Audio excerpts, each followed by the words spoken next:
السلام علیکم ورحمۃ اللہ وبرکاتہ۔ امید کرتا ہوں دوستو آپ تمام حضرات خیریت سے ہوں گے۔ اللہ سے دعا ہے جہاں بھی آپ ہیں اللہ آپ کو خوشی اور سلامتی کے ساتھ محفوظ رکھے۔ دوستو آپ جانتے ہیں کہ اللہ تعالیٰ نے پچھلی قوموں میں سے ایک قوم کو ہفتے کے دن میں حد سے تجاوز کرنے کی وجہ سے اللہ تعالیٰ نے ان کو منع کیا تھا، بنی اسرائیل کی ایک قوم کو، کہ تمہیں ہفتے کے روز مچھلی نہیں پکڑنی ہے۔ انہوں نے بات مانی نہیں، حیلے بہانے کر کے وہ مچھلی پکڑنی انہوں نے جاری رکھی، تو اللہ کی جانب سے ان پر ایک شدید قسم کا عذاب آیا ان کے اس جرم کی وجہ سے۔ اور عذاب یہ آیا کہ ان کی صورتوں کو مسخ کر دیا اللہ تعالیٰ نے۔ ان کے جو جوان تھے ان کو تو اللہ نے بندر بنا دیا، اور جو بوڑھے تھے ان کو خنزیر اور سور بنا دیا۔ یہ بات آپ کے علم میں اگر پہلے سے تھی تو تازہ ہو گئی، اور اگر نہیں تھی تو پھر اب آ گئی ہے۔ آج میں آپ کو یہ بتلانے والا ہوں کہ ہمارے زمانے میں جو سور اور یہ بندر پائے جاتے ہیں، کیا یہ سور اور بندر وہی ہیں، انہی کی نسل سے ہیں جو اللہ کے عذاب کی وجہ سے مسخ ہوئی تھی، اور اللہ تعالیٰ نے ان پر عذاب بھیج کر کے ان کی صورتوں کو مسخ کر دیا تھا، بندر اور خنزیر بنا دیا تھا؟ یہ آج آپ کی خدمت میں کلیئر کر رہا ہوں۔ یاد رکھیں ان کے اوپر اللہ کی جانب سے ان کی کوتاہی اور لغزش کی وجہ سے عذاب آیا تھا۔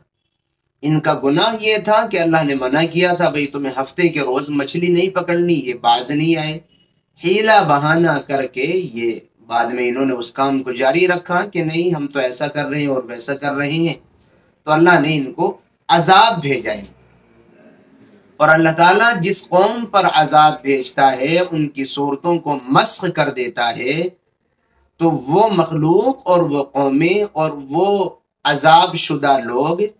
ان کی نسلیں نہیں چلا کرتی ہیں، وہ تو اللہ تعالیٰ چند دنوں کے اندر ہی جو مسخ صورتیں ہوتی ہیں عذاب کی وجہ سے چینج اور تبدیل کر دی گئی ہوتی ہیں، وہ چند دنوں کے اندر ہی اللہ ان کی نسلوں کو وہیں ختم کر دیا کرتا ہے، اور ان کی نسلیں آگے نہیں بڑھتی ہیں۔ اس کا صاف مطلب یہ ہوا کہ وہ جو بندر اور سور بنائے گئے تھے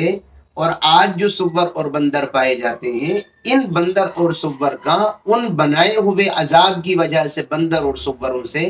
نسلی اعتبار سے کوئی رابطہ نہیں ہے، یہ ان کی اولاد میں سے نہیں ہے، ان کی نسل میں سے نہیں ہے، اس لیے کہ وہ اللہ کے عذاب کے شکار ہوئے تھے، اللہ نے ان کے اوپر عذاب بھیجا تھا، اور جس قوم پر عذاب ہوتا ہے اللہ اس عذاب شدہ قوم پر اور مسخ شدہ قوم کی نسلوں کو چلاتا نہیں ہے، بلکہ وہ وہیں دفن ہو کر کے رہ جاتی ہیں، چند دنوں میں اللہ ان کی نسلوں کو ختم کر دیتا ہے۔ آج جو سور اور بندر پائے جاتے ہیں یہ اللہ کی مستقل مخلوق ہے۔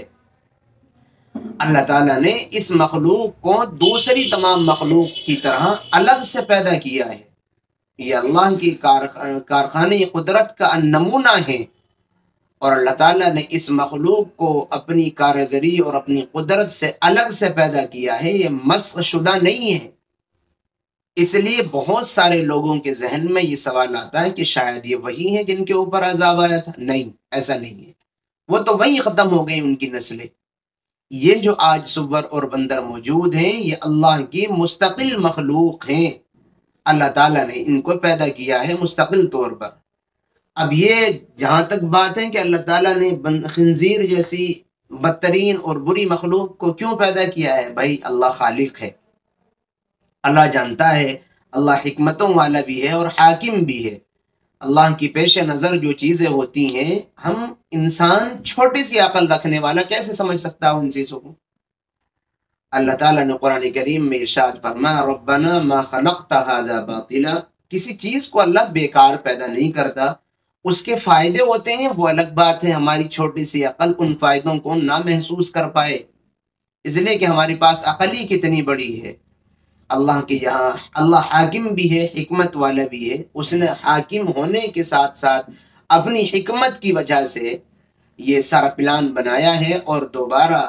اس سور اور بندر کی مخلوق کو الگ سے پیدا کیا ہے، جو شاید ہمارے زمانے کی